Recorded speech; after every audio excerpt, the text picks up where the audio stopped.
திருச்சியில் கடைசி கட்ட தேர்தல் பரப்புரையில் கனிமொழி ஈடுபட்டு வருகிறார். அது நேரடி காட்சிகளை தற்போது பார்க்கலாம். இஸ்லாமிய சகோதரர்களுக்கும் சகோதரிகளுக்கும் அது மட்டுமில்லாமல் இந்த தேர்தல் அறிக்கையிலே வக்ஃப் போர்டு அதன் நிலங்களை கைப்பற்றி இருக்கக்கூடியவர்களிடமிருந்து மீட்டு அது மறுபடியும் வக்ஃப் போர்டுக்கு வழங்கப்படும் என்று அறிவித்திருக்கிறார்கள்.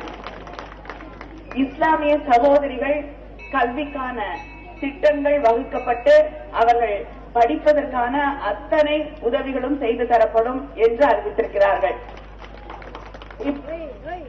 இப்படி மத நல்லிணக்கத்திற்காக சிறுபான்மையின மக்களுக்காகவும் பாடுபடக்கூடிய இயக்கம் திராவிட முன்னேற்ற கழகம் மட்டும்தான்.